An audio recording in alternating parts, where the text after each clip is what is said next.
really a journey to become Muslim, from my experience, is quite a long one. It's not like you suddenly think, do you know what? Let me research Islam. I think I want to be Muslim. Like, that is not an entry point for anyone, I don't think, unless they're doing it for somebody else, which is not something that I would ever wanted to have done it for a person, right? It doesn't make sense to do that. I was atheist, and I really thought for many years that religion was the cause of war, that anybody that really followed a religion was quite brainwashed. I mean, I really did have your stereotypical view of what I had picked up from bits of the media. And because I was never someone that really watched the news too much, the only time I did was when it was a really big event like 9/11 or something like that. So I only ever got glimpses, and I also never knew any Muslims growing up. But I did always believe in some sort of force.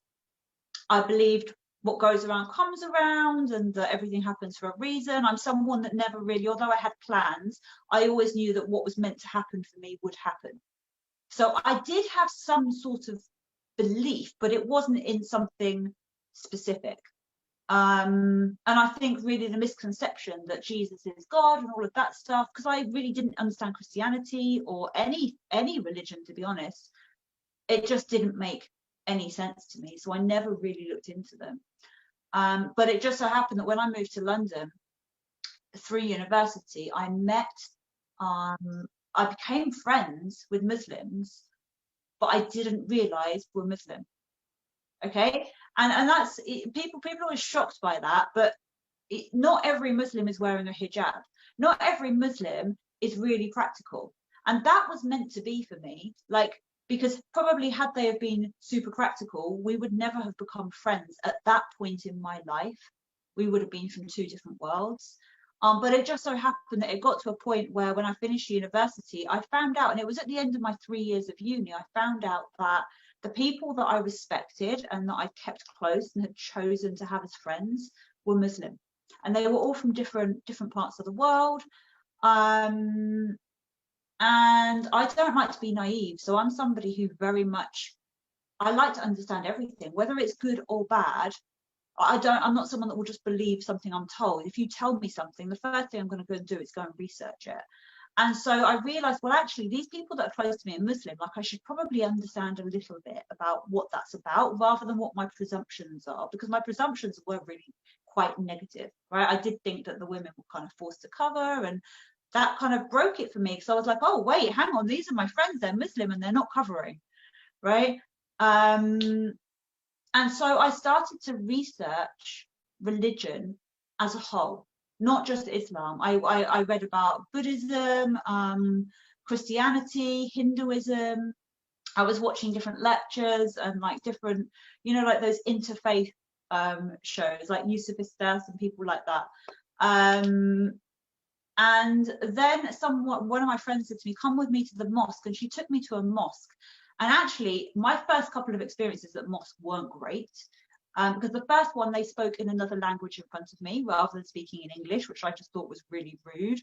And the second one, I went just to see what it was like, and I had someone shouting at me, haram, haram, because I had nail polish on. I knew nothing about Islam. I just went to kind of see what it was like. And I was given a Quran, and I took it and I read Al-Fatiha in English, and I was like, no, definitely not, because Al-Fatiha just says Allah, Allah, Allah, like just too much of God for me that I wasn't ready for. But I went traveling. It was really quite a long kind of journey for me. But then I was reading something. It said Allah is not a he or a she, but it would be rude to say it. Therefore, in English language, because it's not the original language, right? In English language, when we talk about God, whether it's in whichever book it's in, it said he. And I was like, oh, God's not human. Like, it was kind of my first like kind of light bulb moment, because it was as he, you relate he to being somebody, right? So I was like, right, hang on, let me go back and replace this Allah or God as I'm reading it with the force that I understand. So I got rid of this misconception in my mind of God being human, and put the force in my mind and started to reread it. And as I reread it with that, it all pieced together. And that really was a kind of major turning point for me. And the more I read about the negative things first. I went straight into jihad.